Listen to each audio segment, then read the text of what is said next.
Wonderful people, great Biafrans all over the world, wherever you are, we are welcoming you to another live address on this very day.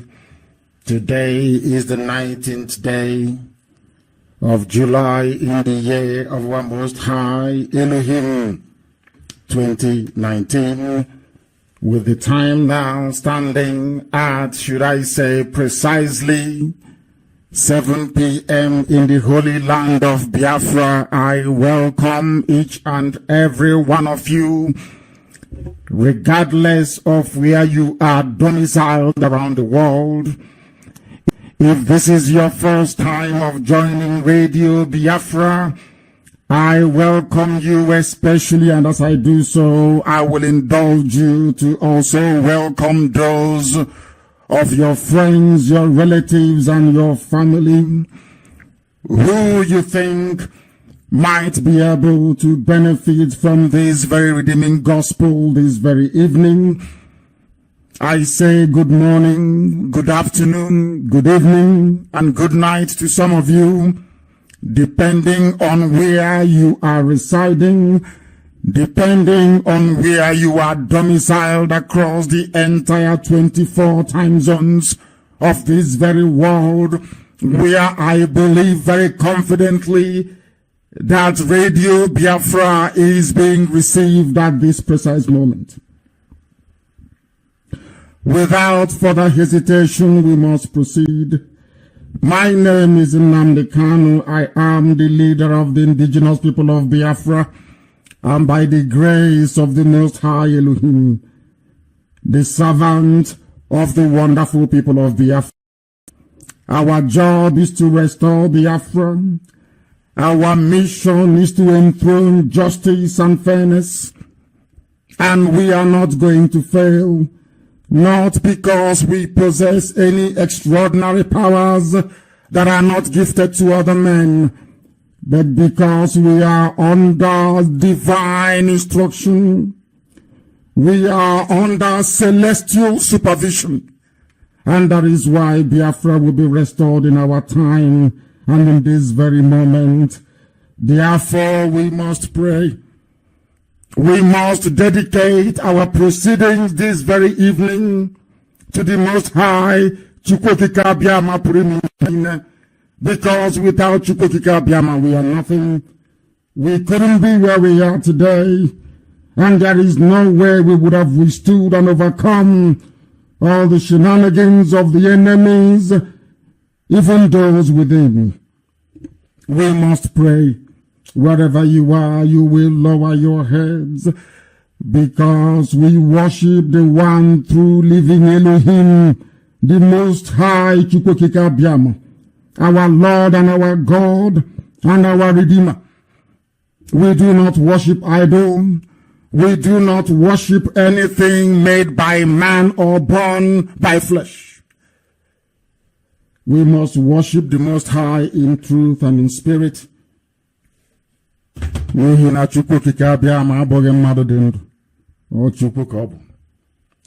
proceed, and this evening I will pray in English, because we know that our audience are gathering all over the world. Some people plead and beg that they wish to partake in the blessing emanating from Radio Biafra. Anytime we are privileged to address the wonderful people of Biafra, it is a unique honor to welcome each and every one of you. We are on satellite, we are online, we are on FM, and we are on Facebook precisely. If you look for us, you will find us. This is where we propagate this very gospel, where the truth is not only spoken, but preached on a daily basis. That is why Elohim is with us, and that is why our enemies are floundering from place to place. They cannot replicate what we are doing, because sometimes we don't even know what we are doing. We are being directed all the way from heaven, and that is why we are unstoppable. That is why Ruga will not take hold nor function. That is why the disintegration of the damnable zoological republic is inescapable. They cannot escape it. Therefore we pray, God of ages, the Ancient of Days, praised be your holy name forever. In your sight, from generation to generation, from time immemorial, nations rise and fall. We are passing through a time of peril. Now our land is troubled.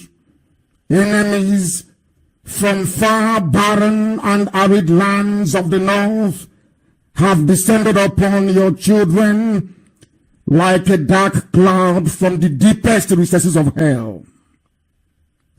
Be near also, Lord, to judge and to save. Strengthen our resolve.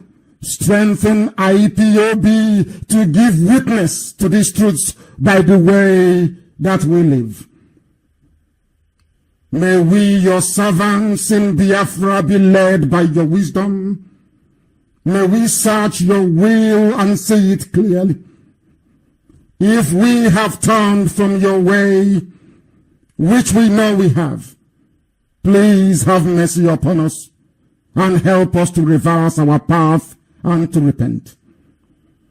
Give the leader of all oppressed ethnic nationalities in Nigeria the wisdom to recognize the evil that is confronting us all. Give them the grace to know what is right and the courage to do that can save all of us. You have said that blessed is the nation whose God is the Lord. Biafra is your nation, O Lord. You created it and not man. You are our God, for we do not worship man nor idol. This proclamation we make this very day and always, as our forefathers did before us, as they did before the British came. Give us your light and your truth to guide us through your mercy as our Lord and as our Savior. Because you remain forever, you do not change, so shall your creation, Biafra, endure.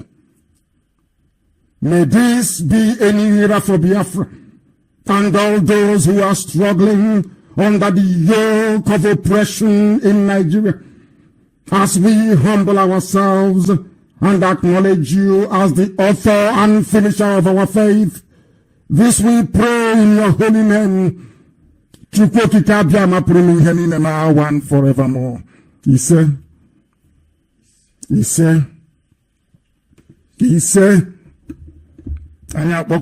where we must proceed. We are live and we are direct. And the whole world, the entirety of humanity is listening. We have been working tirelessly hard to ensure that we mobilize our people against the hordes of wickedness from the north. They will never prevail. The gates of hell can never ever prevail over the children of light. For we are descended from heaven itself, and there is nothing any mortal man can do to extinguish this very light of hope.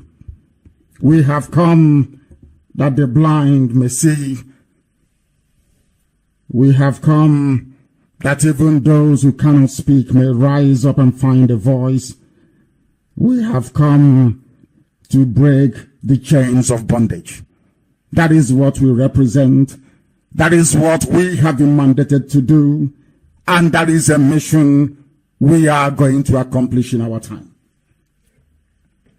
This evening I bring to you a very special program dedicated, I will say, to those of you in possession of common sense, because common sense in the damnable zoological republic is in very short supply. Therefore, we must do the needful. Therefore, we must do that which is right, which is to preach this very gospel without compromise or fear, without any favors whatsoever. That Chukwukika Biama may love us. A very simple question unraveled the hopelessness and the crass stupidity of the entire judicial structure in the zoo. only one simple question, and the zoo fell apart. That question we shall revisit this very evening, and the consequences that flew from it. Because we have been saying this from time immemorial, that Nigeria is not only a hopeless case, but it is irredeemable. The sooner they allow us to live in peace, the better, or else the scenario of Somalia is, and nobody can escape it. Everything we proclaim here comes to pass.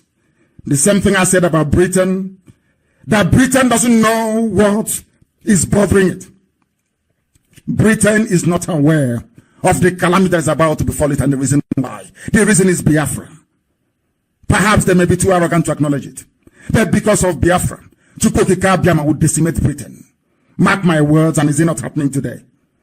The same way that I say to you that the fate of Nigeria will be worse than that of Somalia, unless they allow us to go. They do not have any choice anyway, because in the end, Biafra is going to be free.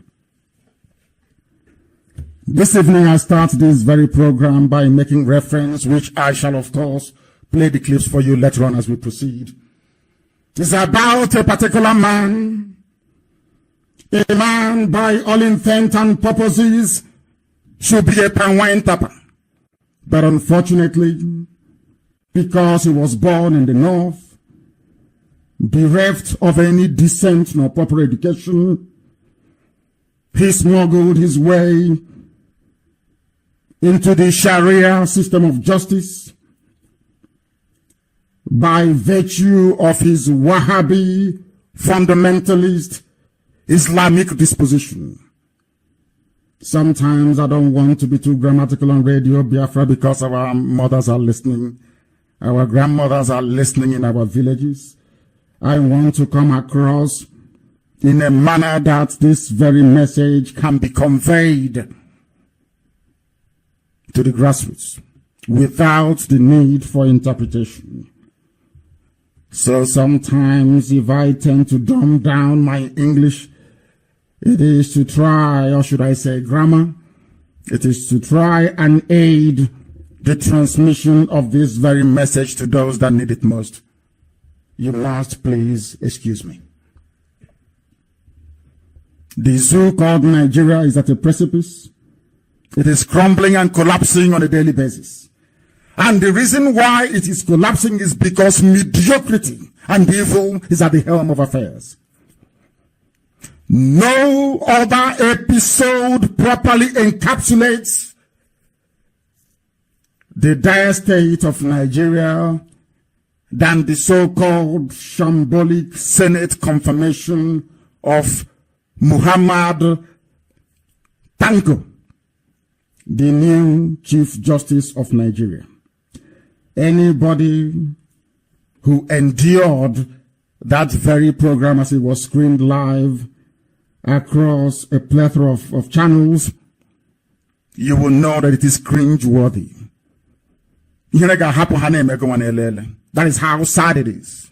You begin to feel ashamed of yourself for having to watch such a very wretched and pathetic display from somebody they claim should be at the helm of the entire judicial structure in Nigeria.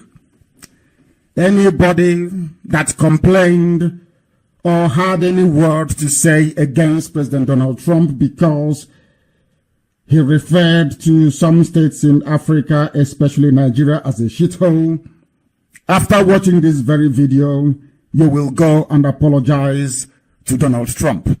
You will know that he was being too kind to Nigeria. Abaribe is a very clever man. After all, it takes a very clever man to stand up and defend the rights of his people, which is what he has done in the past, he is doing now, and will continue to do.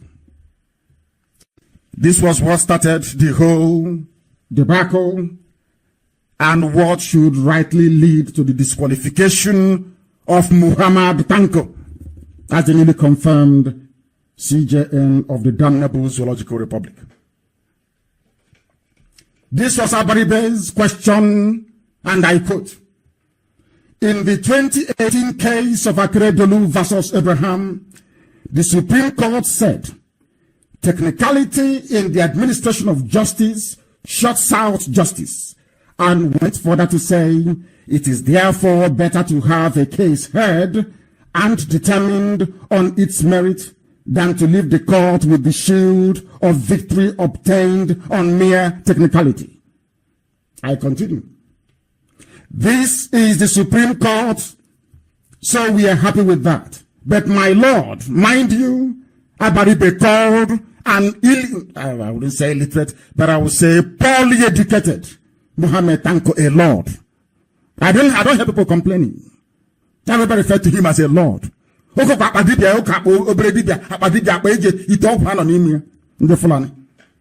called him a Lord. Nobody's complaining. Everybody said, my Lord, just a few weeks ago, the Supreme Court also said the correct order is to declare the judgment of the trial tribunal a nullity. As one of the panelists not sitting on the day of the proceedings were held, this is the case of Osun State governorship election. That was what caused all of this. What is playing out here is that there is something called precedent-in-law. There is something also called, should I call it rules of engagement? Or should I call it ethics or code of conduct? Something that the administration of justice and law itself is predicated upon. They are irreducible. And everything is very simple, as we shall demonstrate later on. Always citing and making reference to previous cases and how the judgment went. Precedent. You find precedent always playing a key part or role in common law, not civil law, but common law, which the zoo called Nigeria practices. But you will begin to find out this evening that even the Supreme Court of Nigeria do not obey their own precedent. One Supreme Court judgment will come in total contradiction of what another Supreme Court session said. Unbelievable. And the legislators that should be clearing up all this mess, this what I call judicial maze, when there are conflicting interpretations of the law by the apex court. They are impotent, they are weak, they are useless, as we shall demonstrate this very evening. And I believe they continue to say, and so Nigerians are really worried. Where would the Supreme Court stand under you? Where would justice be, and what can we expect from the Supreme Court under you? In his convoluted response, Muhammad Tanko, the Fulani Sharia now confirmed Chief Justice, he was a Fulani magistrate. I said magistrate. Sharia law magistrate. You don't have to go to school. You just go to a Quranic school, an Islamic evening class. And out of your zealousness for Islam, you could be appointed a Sharia magistrate or a Sharia judge, as the case may be. That was how he climbed to become the Chief Justice of Nigeria. Sharia law, Sharia. Yes. We must proceed. In his convoluted response, Tanko defined a technicality, because Abaribe was making reference to technicality. The reason why Adeleke did not win was because the judge or somebody sat to read the judgment that didn't sit during the trial, or vice versa. We shall get to the details later. Because of that, they said Adeleke did not win anymore. They gave it to APC based on technicality. And they're asking him, what are the remedial steps you're going to take to ensure that this type of technicality fades into insignificance when a very monumental case is under consideration, such as the Osun State governorship election? And then Tanko defined technicality as something technical. and went ahead to compare technicality with the inability of a judge such as himself to effectively drive an aeroplane. You know what they call legal technicality? It is very simple. Legal technicality exists to serve one purpose: to make sure that both the government, all legal practitioners, follow set down rules and procedure. It's as simple as that. When the law says that if you arrest somebody, you must arraign them before a magistrate within 48 hours, and you don't, regardless of the gravity of that very offense or crime, that person should be set free because you have broken the law, not minding the offense he or she may have committed. For having broken a statute, a law recognized in the Constitution, it counts as technicality because the substance of the matter or the criminality is no longer under consideration. What they are now talking about is the circumstances surrounding that very case. That is what technicality is. Very simple.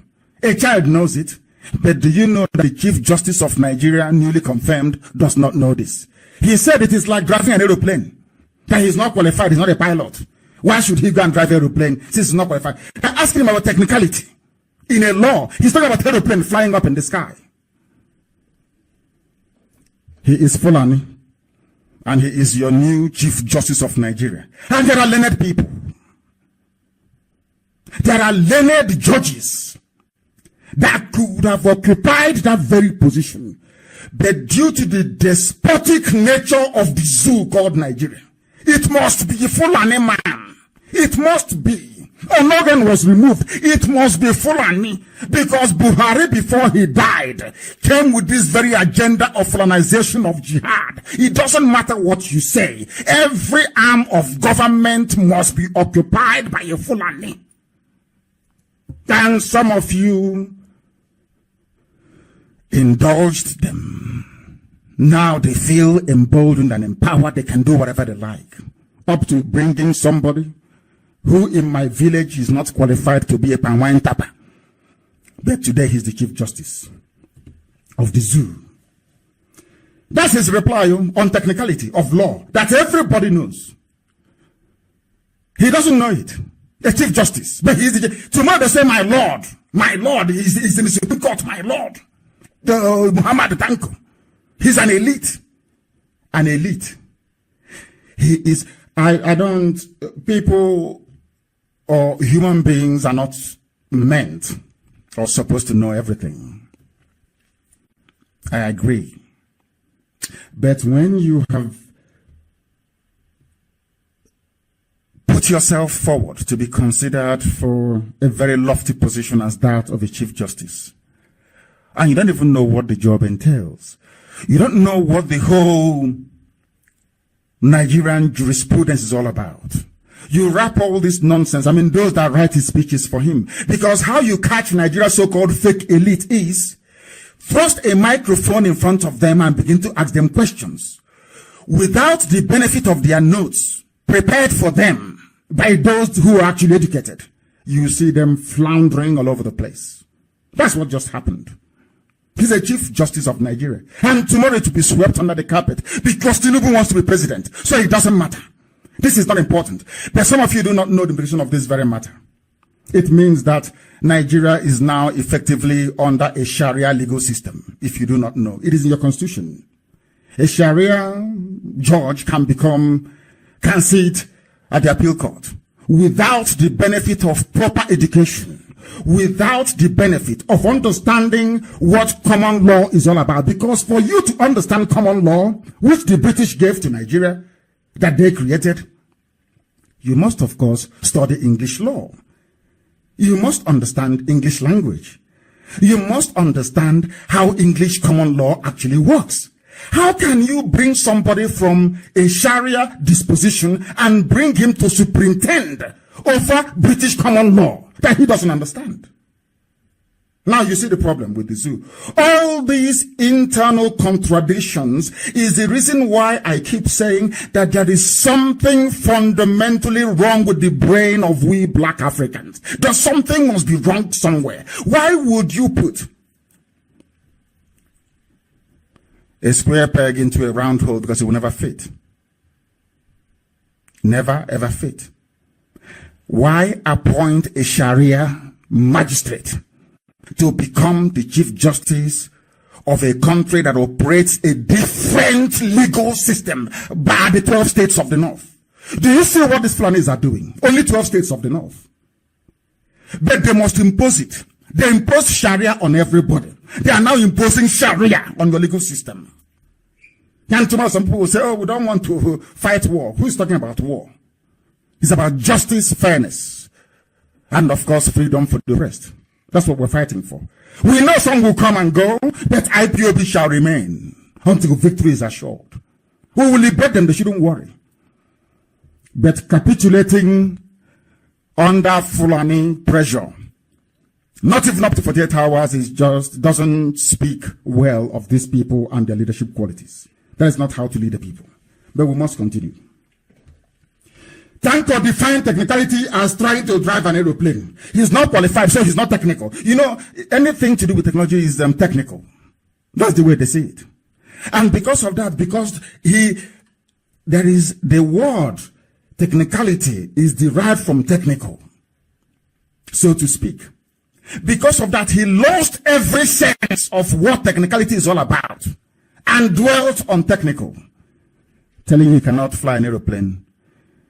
Chief Justice of Nigeria. There you go. Now, let me tell you what this Tanko said, so you understand it very well, and the implication what he uttered has for people. Like ourselves, because he made reference to me, which of course is sub judice. Sub judice means you don't talk about a live case in public. The same thing that Buhari did before he died during his interview. December 31st, 2015? Saying that I will be in jail is exactly what this man did. And he knows that based on his utterances in the Senate, the case is dead because it's sub judice. But he doesn't know. How can he know what sub judice is? He's coming from Sharia now. How can he know? He's a Sharia magistrate. These are the dangers of Abdul Salami Abubakar's 1999 constitution. When we campaigned against it, people didn't quite understand the meaning of it. Because we are black African people, we don't know that laws can affect our lives. But the chickens have now come home to roost. We shall see. This is what Tanko said. Now, this is Tanko. I'm not, he wasn't as fluid as this. I will play the clip for you later on so you understand it. Now, if something which is technical comes before the court, if something which is technical comes, not technicality, if something which is technical comes before the court, what we do in trial court is to ask people who are experts in that field to come and testify. They rely on their testimony because they are experts in that very field. Oh, goodness me. Do you know that this mad Sharia judge doesn't know that technicality is different from calling an expert witness? Again, you know, calling an expert witness, when somebody feigns insanity and doesn't want to stand trial, you go and call a psychiatrist or a psychologist or whoever in the medical field that is appropriate to come and testify if that person can stand trial or not. That is an expert witness. Or when there is a problem, be it with ballistics or in a crime scene, you call an expert to explain the trajectory of a bullet. Should that very fact be contested in a murder case, where the murder weapon is a gun or a rifle? That is an expert witness. This man doesn't know the difference between an expert witness and technicality in law. And he is the Chief Justice of Nigeria. And you have people who are senior advocates. It's unbelievable. It is unbelievable. I'm going to tell the whole world about this. Not just tonight. We are going to write to every judicial formation around the world, in every nation, to draw the attention to what Nigeria have just done. It defies logic. This is a whole Chief Justice of a federation. He does not know the meaning of technicality in law and an expert witness called by whoever to testify before a court. What sort of planet do these retards actually occupy? Both those who are in the Senate, of course, apart from Abaribe. The rest of the baboons questioning him. What? I can't understand these people. And they're saying, my Lord, my Lord. The idiot is not making any sense. But he's their Lord. Because he's Fulani. And they control CBN. They control all the money. They control the contracts. They control the army. They control the police. They control fire brigade even. So they decide who lives and who dies. Can you now see where Binta Inyako got her impetus to mention Sharia in her court? Do you see it? The Sharia magistrate somehow made it all the way to become the Chief Justice of Nigeria. Onogen, who is a Christian from the south, was kicked out. Some dirty pigs made noise as to what would happen if Onogen were to be sacked. Onogen was eventually sacked, and nothing happened.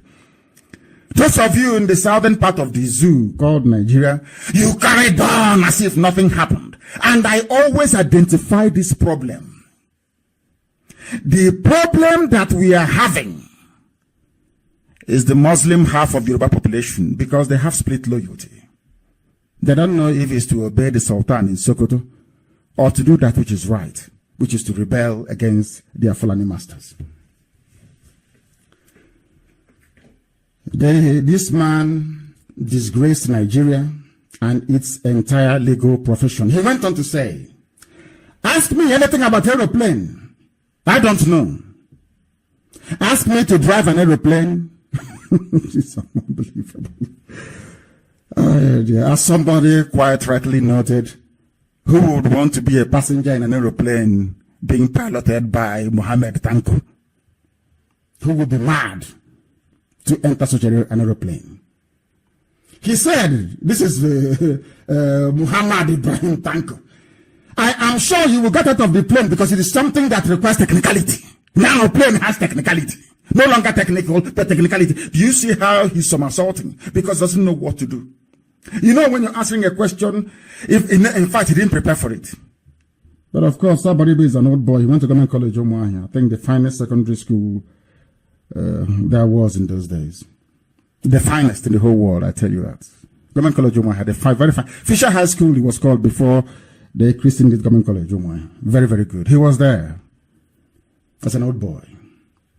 One simple question, and the entire edifice, the corrupt judicial edifice in the zoo has come to the floor. And tomorrow, some Yoruba media houses will say, hey, it doesn't matter, let's move on, because they want Tinubu to be president in 2023. I am sure you will get out of the plane, according to your new CJN, for those of you in the zoo. It has technicality. The plane now has technicality, not the law. But the law before had technical. The plane has technicality. Whereas the question was technicality in law. Also, you see everything upside down, like the zoo is. And they want Nigeria. Mad lunatics everywhere. This is disgraceful. Some people call it a travesty. I don't think it is that. It shows the world that we Africans are baboons indeed. We are animals. I'm telling you, we are useless. Maybe we are 1 or 2 chromosomes short of a complete human being, I'm telling you. All of you campaigning and crying, oh, we are equal to the white people, equality, you're talking rubbish. You continue to behave like animals every blessed day, and you want to be regarded as a human being. You are joking. You are deluded. It can never happen. You brought somebody whose education is not higher than that of a Calibos monkey. You brought him to be your Chief Justice of Nigeria, and you want the world to respect you. You want America to give you visa. You want to be treated as a human being. Of course not. You have shown that you're a fool. The zoo is doomed. Chief Justice. In aeroplane is technicality. In the court of law is technical. Unbelievable. Now let me, as a layman, educate Tanko. I didn't go to law school. I did as an elective when I was in university in England. The very basic mundane law, that is. But I want to educate Tanko as to what technicality in law means. And I will use case authorities in the zoo, coming from their own Supreme Court, to highlight not only their inconsistencies in the interpretation of their own laws, but their stupidity. I can tell you tonight that we black people, we are not mentally developed enough to practice law, written down law. I'm telling you the truth, we are not. We should stop pretending we can, because we cannot. We do not obey the laws that we have written. So why are you wasting your time writing laws that you know you cannot obey? Now you understand what we're fighting for, Biafra. To come away from this disgraceful existence in the zoo, and wider Africa, I hasten to add. To come away from this nonsense, this damnable zoological republic. Come away from, that's what we're doing. I start from a case. That is one Osareren versus Osareren, I think, I don't want to get it wrong, I think it's a Benin versus Federal Republic of Nigeria, 2018. You will go there, it is there. It's at the Supreme Court. And this is what they said. Now, I want to begin to show you how useless Nigeria is. Even the Supreme Court. I want to prove to you that all those people you see there, Chief Justice, Chief Judge, Judge of the Appellate Court, all these people are, they know their brains are empty. I want to prove it to you from their own judgment that they made in their own court of law. Technicality, these are according to the Supreme Court. Technicality in a matter could arise if a party is relying on abstract or inordinate legalism. And as you to on sugar. Now they to a carry manango. They want to copy all this, not that they came from their brain, they copy, they go to law, to case law, and they recite and they copy for 6 months and they deliver judgment, and so you take away that thing they wrote. Ask them to deliver the judgment, they cannot say a word, not one sentence, because they know not what they are saying. Technicality, according to the Supreme Court of the Zoo, in a matter could arise if a party is relying on abstract or inordinate legalism to becloud or drown the merits of a case. In other words, it arises when a party relies on or holds tenaciously onto the rules of court with little or no regard to the justice of the matter. As far as such a party is concerned, the rules must be followed to the last sentence, the last word, and the last letter. The party emphasizing technicality has little or no regard to the justice that could be sacrificed or the injustice that will be caused to the opponent. Oh dear me. What a whole Supreme Court is saying is that the Constitution of Nigeria is useless by this very pronouncement. Do you know why? And I will tell you. Technicality is when people rely on the legality of a particular case to argue in their own favor. And I'll give you a very simple example. The law says that if the prosecutor does not come to court, is it 3 or 5 times or whatever, the case will be struck off. You've been detaining somebody for very many years. You accuse them of a crime. Now, what I want to prove to people is that the entire mindset of the Nigerian judiciary, of the jurisprudence, is actually civil law and not common law. Where there is, once you've been arrested by the police, there is a presumption that you're guilty until you prove yourself innocent. Whereas in common law, is presumption of innocence before being found guilty. That is why a whole Supreme Court, I said Supreme Court, the highest, they said that people cannot rely on what's it called again, technicality, to drown the merits of a case. You have not convicted that person. So you, the judge, how are you sure that the case has merit? We are just asking. So that the police brought somebody before your court doesn't mean the person is guilty. By saying this, you're saying that people should not rely on what is technicality, by the way? It is that unseen hand. I call it the rule of engagement or legal ethics. It's the same way that the gravity works around the world. Who can see gravity? Cannot see it, but it is what keeps the earth and other planetary bodies revolving or rotating around the sun. Without that very gravity exerted by the sun, we will fly off into deep space, never to return, and everything will die. For human beings to be alive on this very earth, there is a force at work which you cannot see. It's called gravity, exerted by the sun. The same way the earth has gravitational pull on the moon to lock the moon in place. Without that very basic natural law and order, everything will be chaotic. You see how Elohim made the world? The same thing happens in law and with every other aspect of life. If you come to chemistry, to mathematics, to physics, everything obeys a natural, there is a law governing it.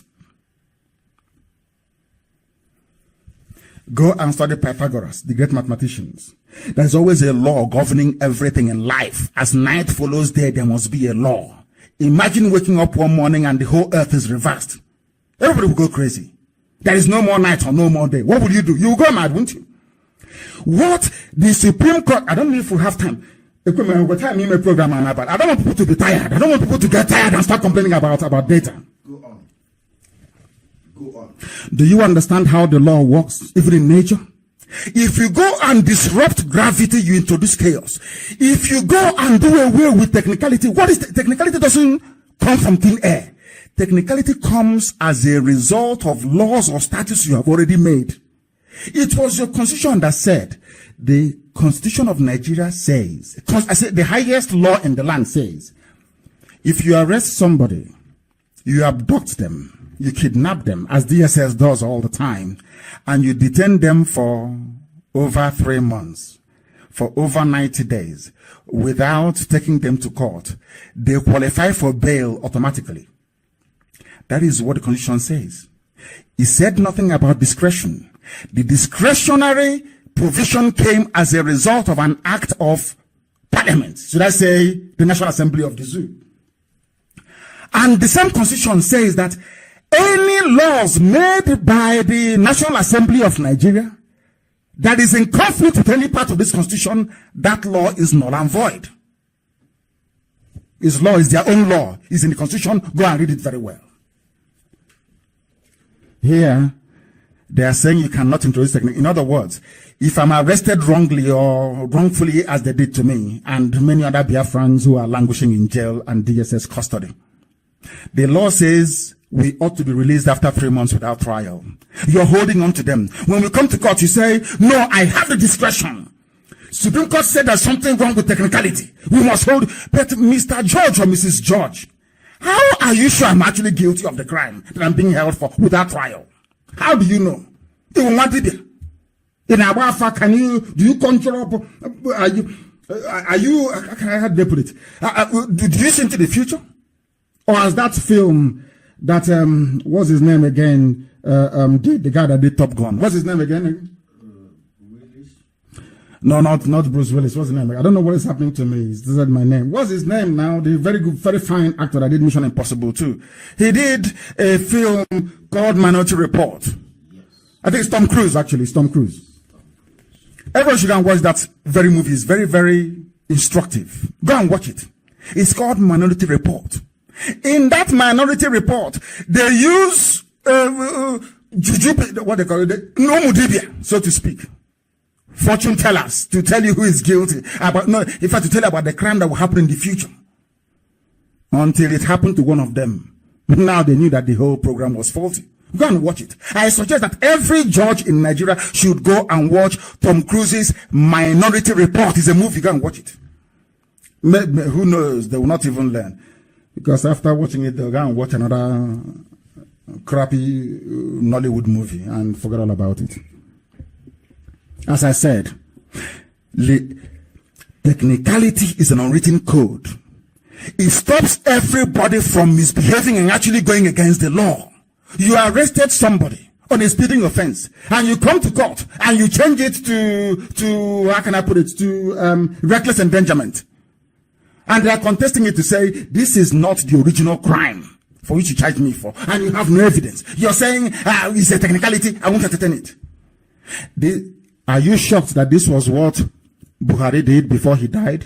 In my case, Ademola gave me bail. Shuaibu gave me bail. He said no. Because in his mind, the charge of treasonable felony means you must have done something wrong. Without proof, without evidence. That is Nigeria for you. Very hopeless. And why we black people we are not well, to be honest with you. We are not, honestly, we are not complete. Our brain is not complete.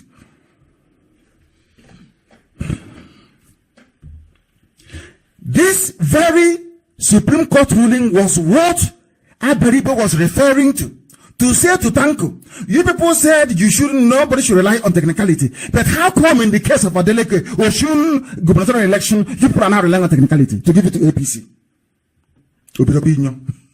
Start talking rubbish. We must continue. He veered off into, that is Alice in Wonderland. Does he have a driving license? I'm not sure he does. Talk less of driving an aeroplane. The same Supreme Court also said, in federal government of Nigeria, FRN versus Dairo in 2015, rules of court are meant to be obeyed. Are you listening?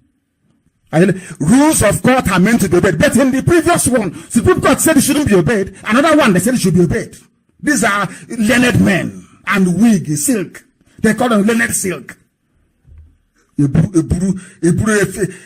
coat, practice. You can see them now. Supreme Court judge. One judgment says technicality should be disregarded. Another one saying you must obey it. And another one went on to say that obedience to rules must not be slavish to the point that justice in a case is destroyed or thrown overboard. What do you mean by that? Obedience to the rules. The rule, they call it rule, but what they meant to say is the Constitution. Nigeria does not operate the common law system. What they're saying is that what the Constitution says, that if you don't present any compelling evidence to justify the detention of somebody or their conviction, they should be. Now they're saying no. The fact you have been charged with murder means you must have done it. That's what it means now.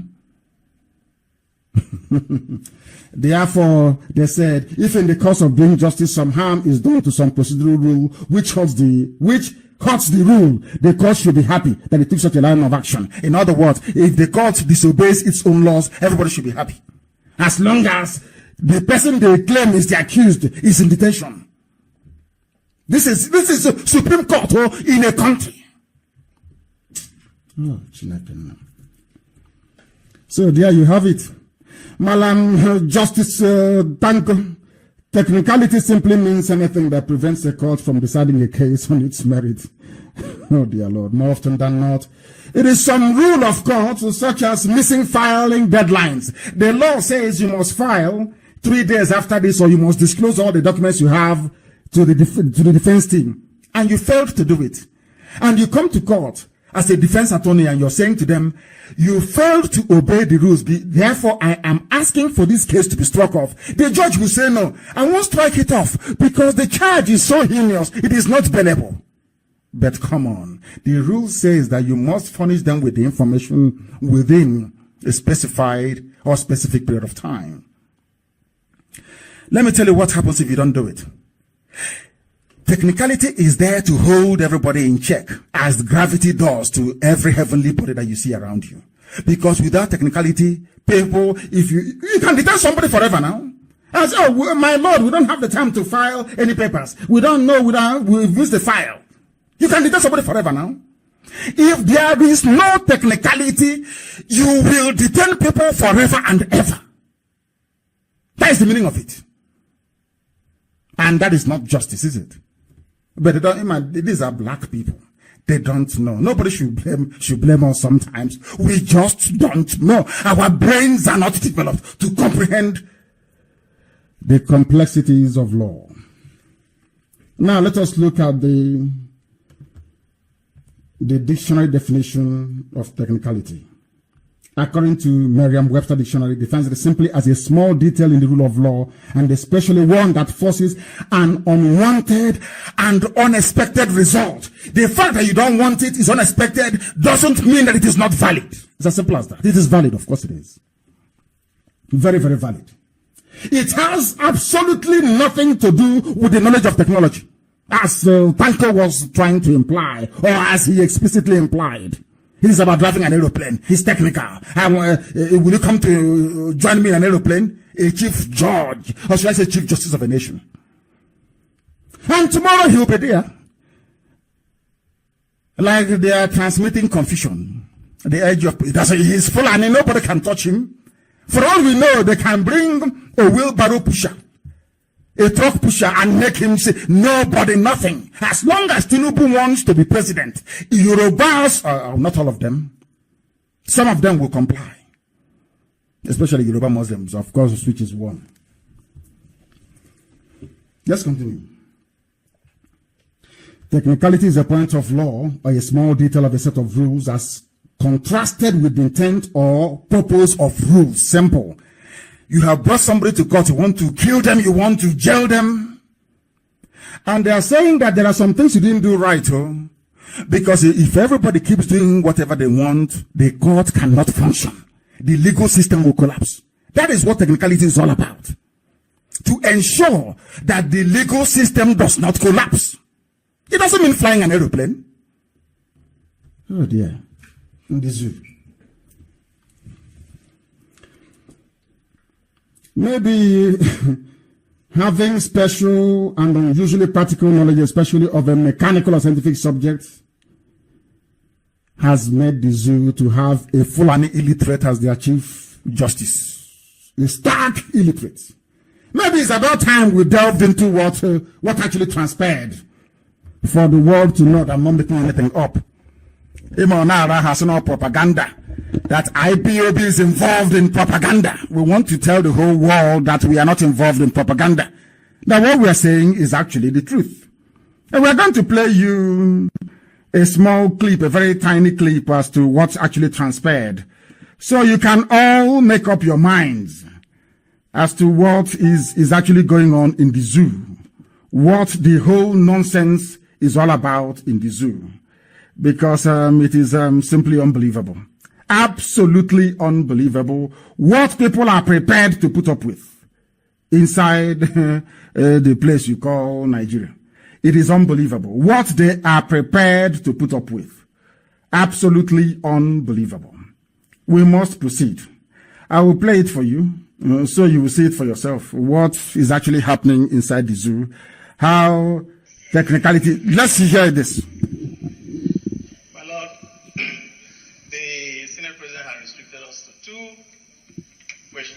But I will just take one question, very small one, and then an advice.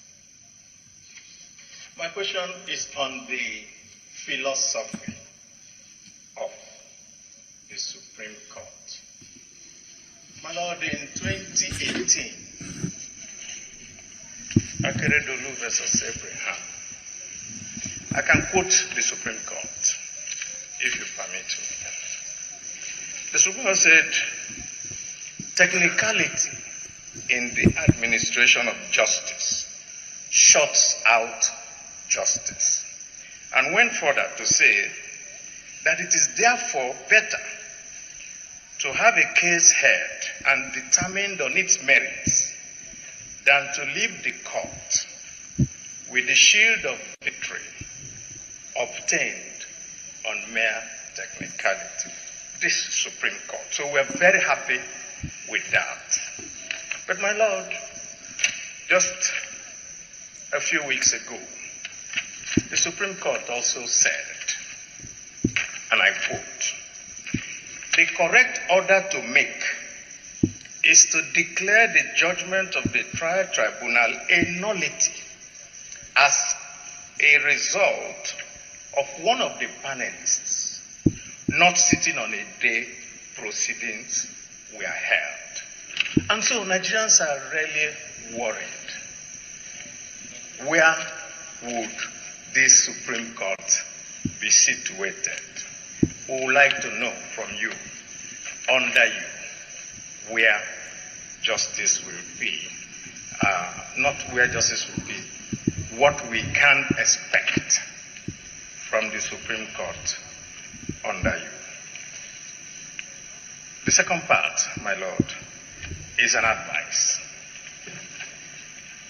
The country is in very serious trouble, and we all know. And we see the court as the institution that will help us to be able to navigate out of the difficulties we are in today.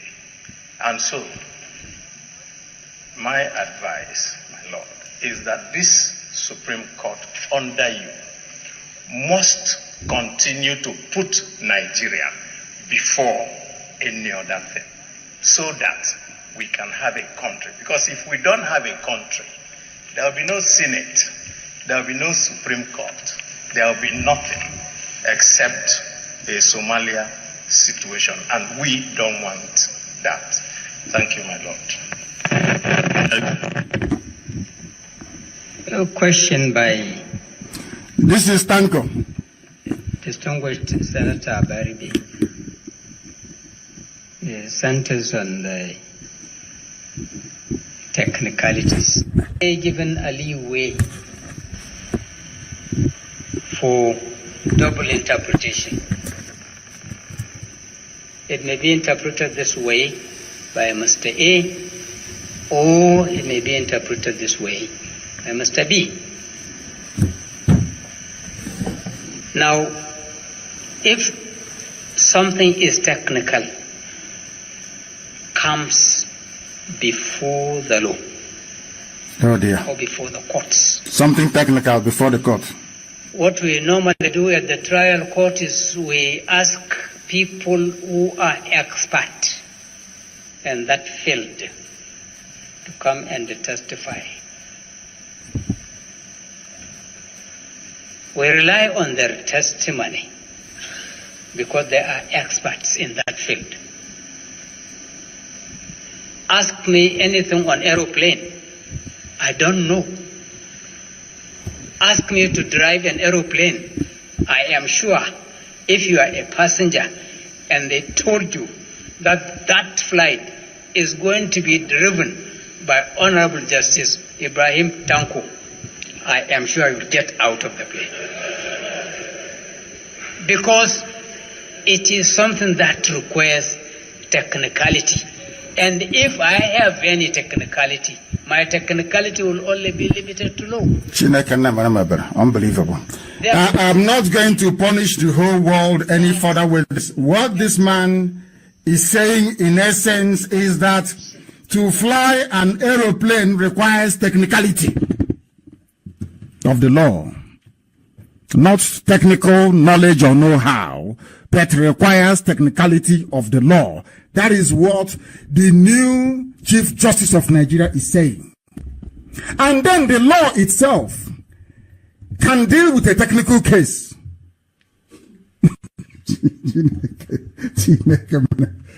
Hey, unbelievable.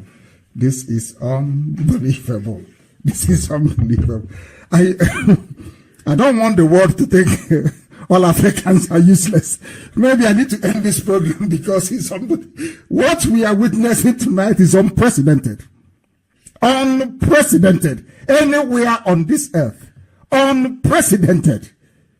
Flying an aeroplane is about technicality. But technicality in the court of law is technical.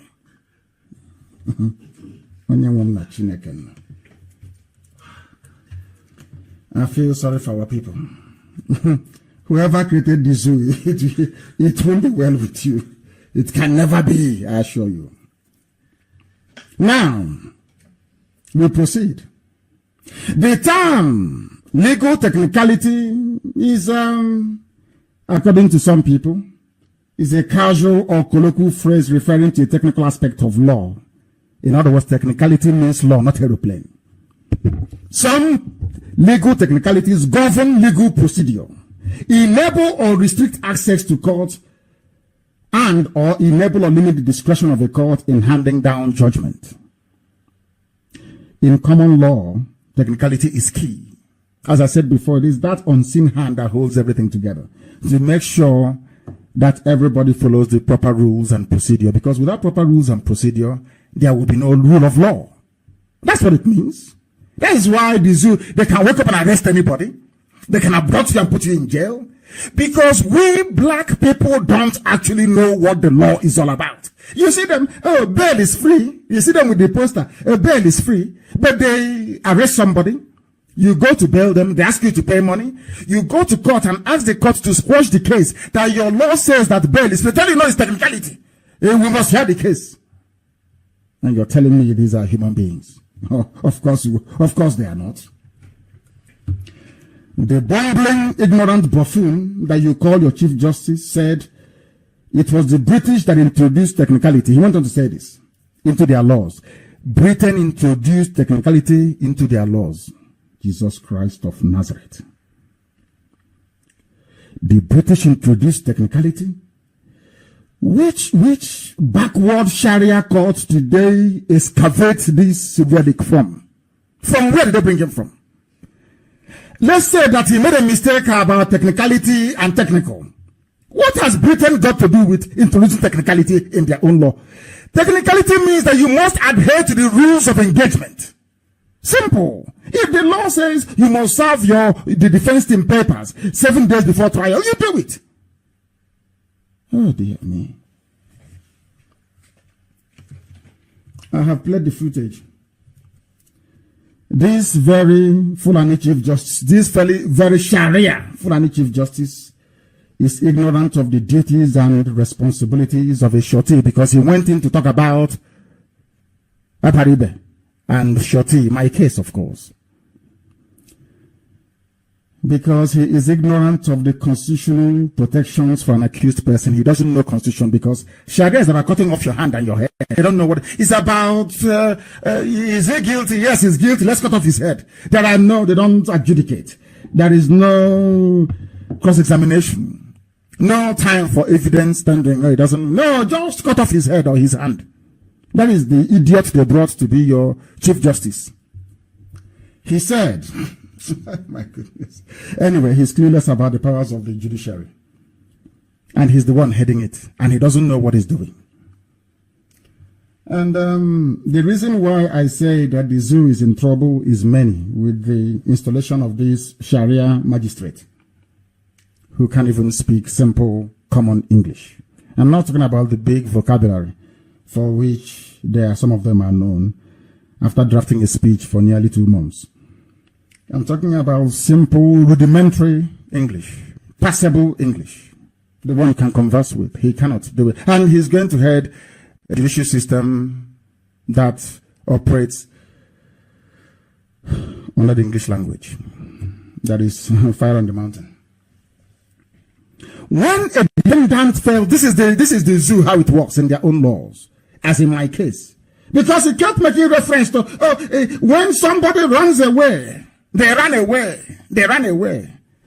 This running away nonsense was what the Yoruba media concocted, some of them, with the help of Tinubu. You know why they did it?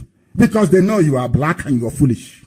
If they keep talking about running away, you forget the fact that the army came to my house with 2 attack helicopters, with 2 bombers, jets, with an entire battalion of soldiers to come and kill people.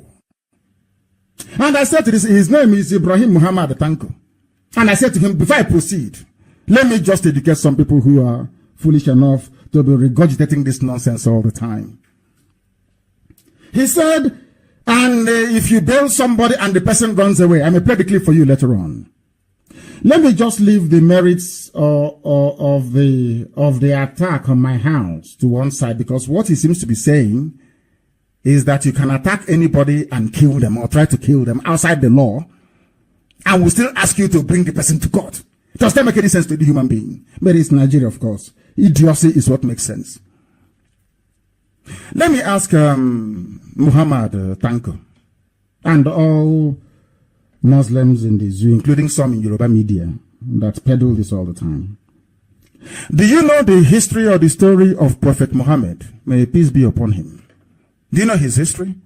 Do you know that Prophet Muhammad ran away when his life was in danger from Mecca to Medina? Are you aware of that? So, prophet, the religion you're following, their prophet ran away. Your prophet ran away from Mecca to Medina. That you're a devout Muslim, so you claim, because you're a Sharia court judge or magistrate. But when they're writing it, he said, I'm actually in a very exalted company. The life of Moses was threatened in the palace of Pharaoh, and he fled Egypt to the land of the Canaanites. Before I will come to tell you what these people accomplished, let me reel out some of them for you. Jesus Christ, the mother took him on a flight to Egypt. George Washington fled from the British. Nelson Mandela before came to Igbo land, if you don't know, to stay before he went back. You know, one funny thing is that all these people I've mentioned, they all returned and claimed victory. And so shall I return, as I'm keep telling you I will return and I will claim victory. That's how it is.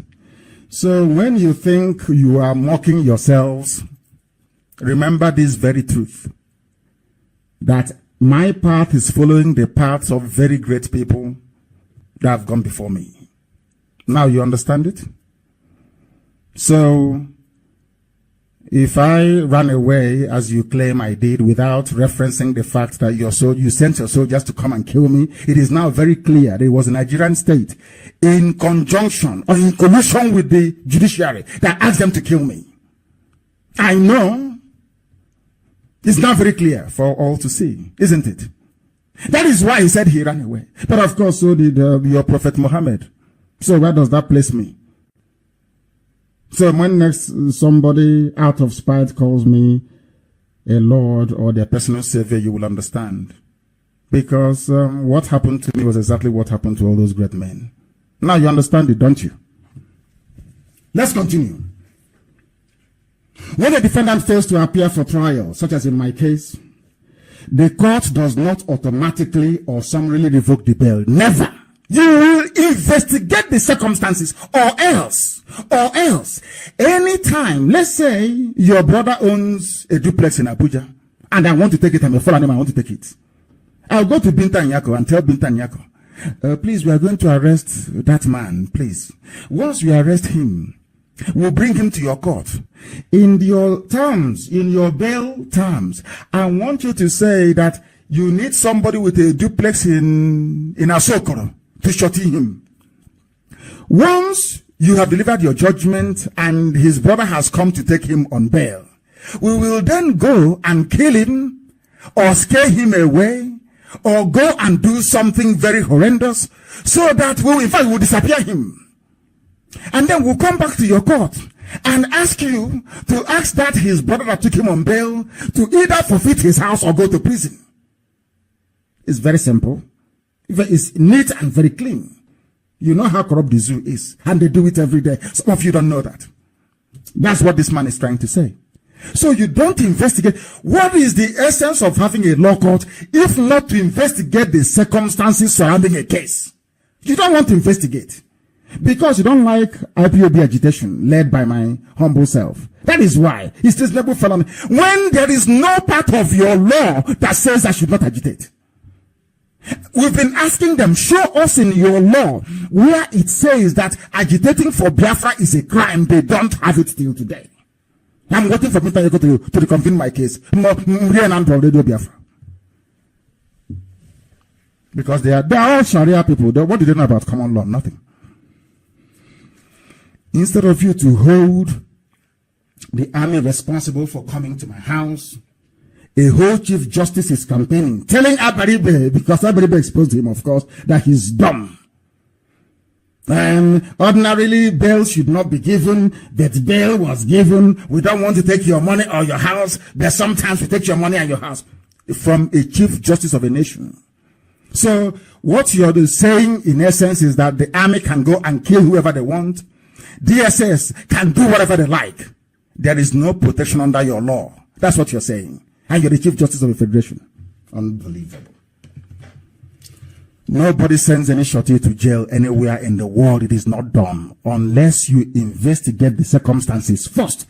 Ask yourselves, why is it that Binta Nyako doesn't want to investigate the case of the army invasion of my house, as argued by the lawyers of Abaribe? They can't do it because they don't even know how to apply that law. There is a procedure enacted by the laws of the zoo that which the court must follow. There is a rule. Their Akaja, their so-called rule governing the administration of justice, which is the Akaja is the Administration of Criminal and Justice Act, or whatever it's called. Akaja, they call it, which every useless lawyer must know. There is a procedure there in their own laws for forfeiting bail. Before you forfeit bail, the law says, the same senator that Baribe is sitting in, they made a law that said, before you forfeit bail, there are some things you have to do. The question is, has Binta Nyako's court done that? The answer is no. Because they know the court went down there. Binta Nyako knows that once she delves into that very case, our lawyers will call the army to come and testify before an open court. Also, that is why they don't want to bring them. Now you understand what is happening in the zoo and how useless they all are. This very process must be exhausted, phase after phase, stage after stage.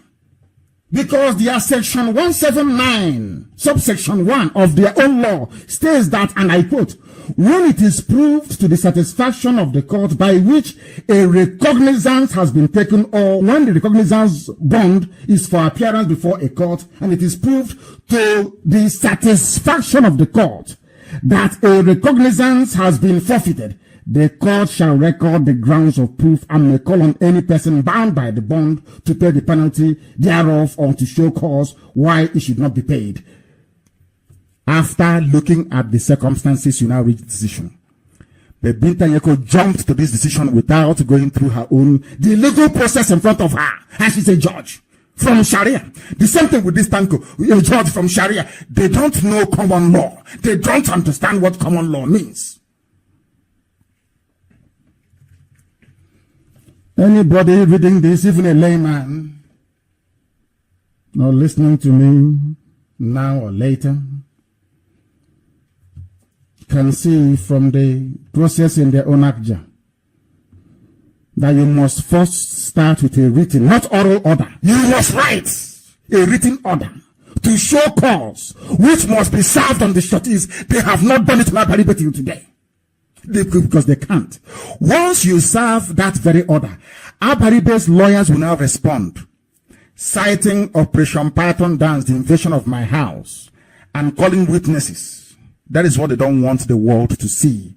To watch those videos of the invasion of my house and the death of my men. That is why they don't want to call the case. She'll come to court. Hey, you must forfeit or you go to jail. We kept quiet. When the time came, to borrow law, we are Biafrans, we are learned. We gave her the law and said, can you jump this loop? She said no. Instead, she adjoined Sindai. You know how intelligent we are, don't you? Very, very intelligent, I tell you. Open their office file and we're very intelligent. So before reaching the issue of a forfeiture, the court must first dispose of the issue of the military oppression and its legal impacts on all affected parties in the order. They don't want to discuss it. He ran away. If you bear somebody and some corrupt Yoruba Islamic jihadi press will be right every blessed day. So in your stupidity, you forget that Prophet Muhammad ran away from Mecca to Medina. So Prophet Muhammad is a coward. Is it? Is Prophet Muhammad a coward? Is Moses of all people a coward? Is Jesus Christ a coward? If they are, then Nnamdi Kanu is. Now you understand where we're heading, isn't it? The defendant in the case is my humble self. I'm talking about this because he alluded to it. The time now is approximately 30 minutes past the top of the hour wherever you are. 30 minutes past the hour. It's a live program we're presenting to you.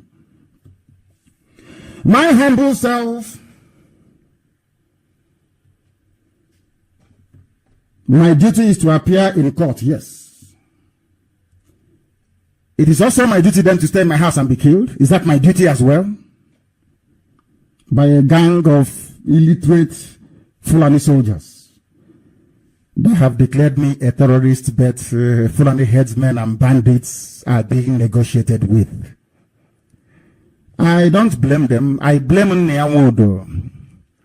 I blame your so-called Southeast governors, Dave Omahi, Obiano, Ugwani, Ibaso. These are the culprits. These are the people that asked the Fulanis to come and kill me, to kill IPOB. These are the culprits.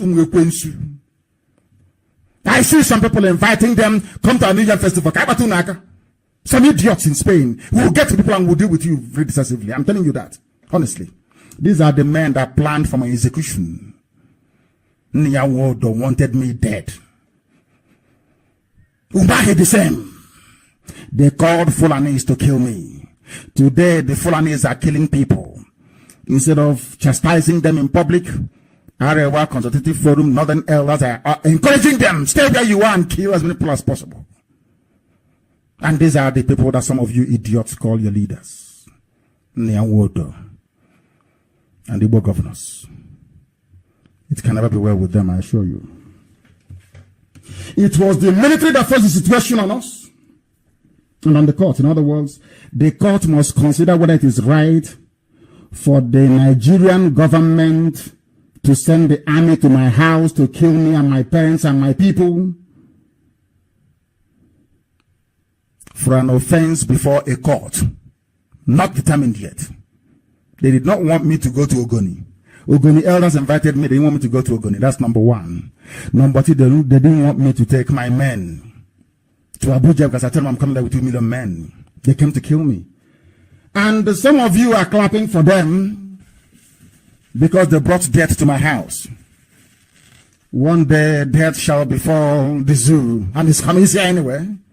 And you've seen how sweet it is. People raid your villages and you're complaining. Only 2 or 3 headsmen come to your village and you're screaming. A battalion came to my house with the support of Nigerian Air Force to bomb my village to the kingdom come. And you're chattering rubbish and talking nonsense. Only a few headsmen came to your village and you're crying. An army came, an entire division came to my house. Now you understand that we are stronger than you. Before the court turns its attention on the shorties, they must first of all reckon with the fact that they sent the army to come and kill me. That is what Tanko is not factoring in. Because the army coming to kill me is a technicality which according to their Supreme Court should be ignored. If I'm not safe in my house, who is going to guarantee my safety on my road to Abuja? Who will give me the escort I need? The same army? The same police? Do you see how foolish black people are, especially Nigerians? You see how hopeless they are. You see how I've run out of adjectives to qualify them. So you see why you're never equal to a white man. Because even at the height of their wickedness, a white man cannot be this cruel. The reason why God abandoned black people, Africans especially, is because of our wickedness. And as my wife will say, once you're wicked, you combine that with ignorance, then there is trouble. That's what's happening in Africa, especially in the zoo called Nigeria. And only Biafra can change that, of course. We must continue.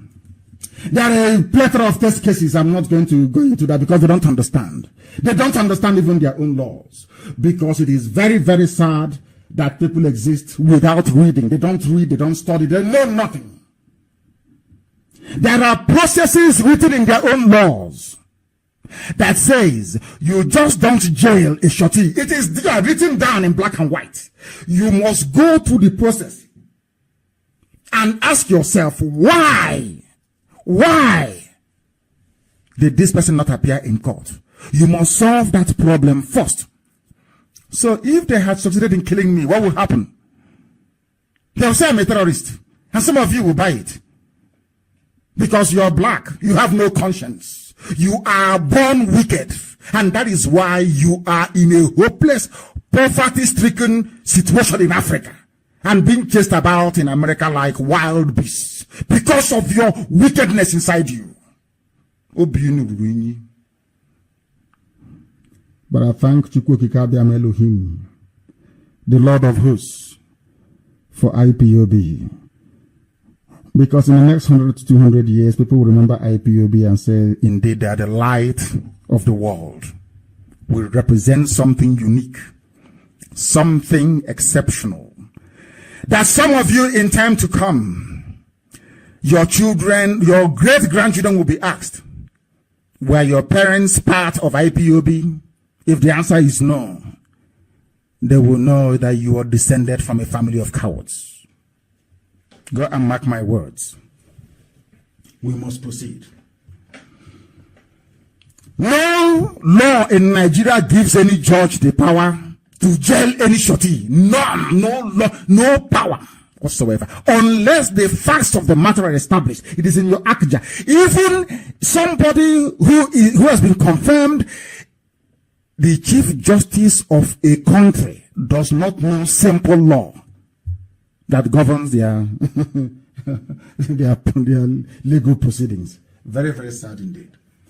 So you can see that the court has discretion. You know that thing they call discretion? They said, I have the discretion. And when you say to a black person, I have the discretion, they think you have given them the power of God to create and to destroy. Your discretion only goes as far as the law permits you to. If the apex law in Nigeria, the constitution says, when you arrest somebody as they have done to Justice today, they have kept him for over 3 months. The law says he must be released, must. It's in the constitution. And you as a judge is going against the constitution. No wonder you have banditry and anarchy everywhere. Because nobody obeys the law. Even the judges don't obey the law. The police don't know the law, they're ignorant. DSS is a bunch of kidnappers from Nasarawa, or heaven knows, from Taraba, somewhere. They recruit them into the service just to do the bidding of Islamic Sharia Nigeria. That's all. They have no soul and they have no conscience. And that is why we state unequivocally that the zoo must fall. Because anybody that talks about bail, abaribe, forfeiture, his shorties, ask the idiot to go and read Akja. It's their law. It's written there. Before you sanction a shorty, you must find out, you must serve papers on him or her to find out why the person they stood shorty for did not appear. They don't want to do it because they know the whole world will be watching. Any day they do it, Abaribe's lawyers will come to court and argue quite convincingly that the army came. We have the videos. Everybody knows that. But they pretend they don't know. They are the ones now asking me to come back to fight. The day I come back now to fight, they start crying. He has come with war and trouble. But I'm coming. Of course, who doesn't know I'm coming? Are you that dumb that you don't know I'm coming? Of course I'm coming. And this zoo will fall. It will burn and it will fall. As simple as that. Everything I say comes to pass. Ask even Britain. Let's leave this. Ask Britain what I said about Britain. I told Britain, Islam will take you over. They will crush you. That very United Kingdom will be torn to shreds. Scotland will go. Wales will go. Northern Ireland will go. It will only England. And Islam will control it. Watch and see. They write it down today. Today's date. Write it down. And it shall come to pass. As our brother quite rightly said, when I told you that Fulani will come to kill you, did you believe me? Everything I say, I said everything. Everything I tell you comes to pass. Every single thing, it must happen. I know from out of jealousy. It can't solve it. Because I didn't come out on my own. Elohim sent me. And I must do the work of heaven. That's what I'm doing here. That is my job. If you like, you listen. Today, you're not carrying placard all over the place. Chasing, of course, we know we are the ones doing it. Chasing them all over our place. Fulani headsmen, terrorists to go back from where they come from. killers. But I told you I called their names. I told you Fulani is coming. They will come. They will kill you. I told you specifically that they will rape your mothers and rape you. I told you what will happen. How many years ago did I say it? Did it not happen? Exactly to the letter. Why would you doubt anything that I tell you then? Why? Why? Now you understand why Umahi and Ibazo wanted me dead. So they can serve their Fulani masters. Are people not dying in Enugu? Were people not being killed in Enugu? The same thing that I told you, and you said no. Go and kill Nnamdi Kanu is not happening now in Enugu state.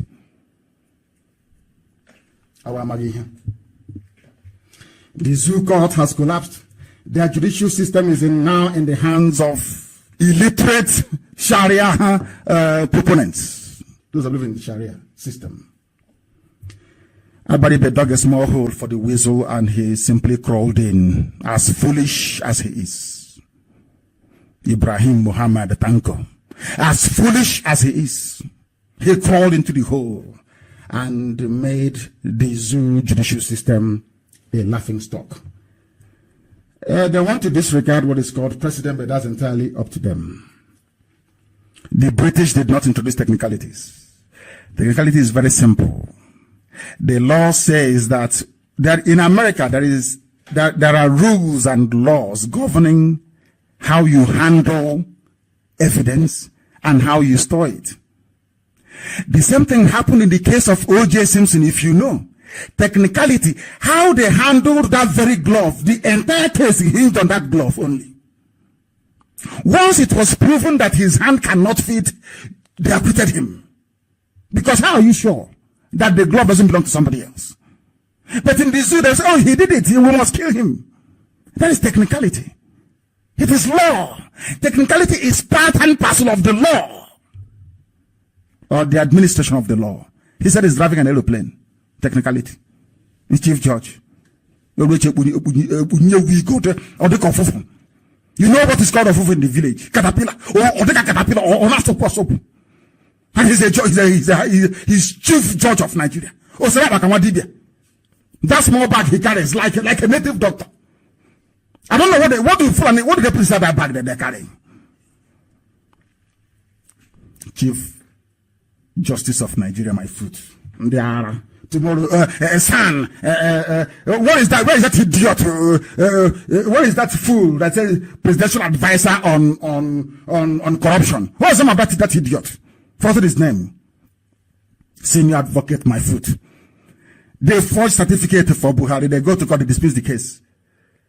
The simple case of Buhari, not Buhari, the dead Buhari, now Jubril. Where is your certificate that you're running with? They say case is dismissed on technicality. And then when that technicality is used on other people to set them free, you say no. When it suits you, you invoke technicality. That is why he said some people can interpret it one way or the other way. No. Supreme Court is there to give a definitive ruling. And where there is conflict, this is one thing about the Zoo Senate, why I said they are useless. You see that they are hopeless. Your so-called senators, they are dumb and foolish. And I'll tell you why. The discrepancy that Abaribe have noticed in any civilized part of the world, it is the duty of the Senate to legislate, to harmonize. It's called harmonization. The Senate will legislate to harmonize the law, to clarify it, what it means. But anybody can come, depending on who is threatening their life or how much they have received, to rule one way or the other. And you're saying, I'm a Nigerian, let's be part of Nigeria. You're an animal. One Nigerian man. You are sick. Your brain is not correct. You are sick in the head for saying Nigeria is salvageable. Which useless Nigeria is salvageable? Did you create Nigeria? Or a white man came out. Go to white man's land and create a country now. But as a black man, your brain can never go there. That is why I tell you that whites are superior to you. And they will continue to be until Biafra comes. That is why some of them don't want Biafra anyway. Very, very embarrassing. Very, very embarrassing. We must bring the program to an end this very evening because we are not even sure that the zoo will understand what we are saying because they are foolish. You see, the oil and gas that comes from my land has blinded them. They're blind. And as I say every time on Radio Biafra and in my private meetings with some of them, we will give you oil and gas for free under United Nations supervision of 5 permanent UN members, including Israel. We will pipe oil and gas to every part of Nigeria. They can dig a well and fall into it full of oil. That's their business. We don't need oil and gas. We just want our freedom. The oil and gas is useless and meaningless. It pollutes the environment. We don't need it. We will give it to everybody for free. Pipe, I said pipe. We will bury pipe, more bigger, larger ones, to carry more quantities of crude and gas to the north and to the Yoruba land for free under internationally supervised arrangement in perpetuity. Take the damn oil and the stupid gas and give me my freedom. That's what I'm asking for. Simple as that. We must proceed. We must proceed. And as we bring this program to an end, there is banditry everywhere. Banditry in the bushes, banditry on the roads, the checkpoints and the police checkpoints, banditry inside Asorok, led by the de facto President Abakari, and now the highest form of judicial banditry. And the chief bandit, not the chief judge, the chief bandit is this Ibrahim Mohammed Tanko, or Tanko Ibrahim Mohammed. He doesn't even know his own name. He is the chief bandit of all bandits in the zoo, because he has come in and planted the Sharia law or Sharia jurisprudence over a common law system. It's called superimposition. Some of you did not know that when Abdul Salami Abubakar and the Fulanis were drawing up the 1999 constitution, this was all they had in mind. You didn't know that. But when they said the appeal court will have a Sharia judge and a customary law judge, tell me how many customary court judges are sitting at the appellate court appeal court? And how many are Sharia? That tells you all you need to know. None from common law. So none from customary law, which is the one that affects the South. Them in the North is Sharia. But when you say it is, oh no, leave it. After all, there is also customary law there. But they will never appoint you. But they appoint their own kind. That is how Onogan is gone. All of you are silent and you're quiet. The same way they treat the Hausa people, telling them they're fighting corruption. Some of you fell for that nonsensical joke. Today you have a primitive, a Fulani native doctor as your chief justice. He is actually the chief bandit. They've taken over everywhere. Bring a case against Fulani herdsmen to court and see if anybody will listen. Go to the police station and see. So when they were making themselves commissioners of police, you didn't know it's to protect their interest. When they were building barracks all over the place, staffed by Fulani reprobates, you never knew that they were preparing a fertile ground for Fulani domination. But they'll go and tell you, Igbos are domineering, oh. But they are the ones, they don't only dominate you, they kill you in the process. And you're clapping for them. Because of the crumbs falling off the master's table, we have decided, those of us who are in agreement, that there will be a revolution, a massive one, and every ethnic nationality caged in the zoo. Because Nigeria is an experiment that went crazy. Instead of producing human beings, they produce a series of animals who they claim they went to Oxford, to Cambridge, to Stanford, to Yale, and to Harvard. Simple law, you don't know. You went to Harvard. A simple, ordinary law of evidence, you don't know, and you're the chief judge. You're the justice. I am praying for Biafra restoration and nothing more. And I will come with definitive statements on Ruga. But for now, we shall continue to drive them away from our land. Wherever we see them clustered, we will drive them away. We'll disperse them and we'll drive them away. It won't stop. Nobody will stop it. Because as I keep saying on Radio Biafra and always, they will kill us, we will kill them. In the end, we shall always win. Be rest assured, nothing can stop us from winning. We've won already anyway. And that is why on this very platform we proclaim unequivocally, without fear nor favor, that Biafra is our religion. Chukwokika Biama is Elohim Almighty that we serve no other. So Chukwokika Biama can never name Farosi. And here on this hallowed platform, Radio Biafra, is where we congregate. May the peace of the Most High Elohim be upon all of you. May those of us who are still incarcerated know that freedom is very, very close. May we remain resolute, determined, unwavering before our enemies. For Biafra will come, and we shall give praise to the Most High for what He has done in our lives. For this very name, IPOB shall be remembered forever and ever. We do not seek immortality of the flesh, but we know we shall never ever be forgotten. As long as there is a Biafran child anywhere on this very earth until the end of time, this very generation, this very IPOB, this very Biafra shall never be forgotten.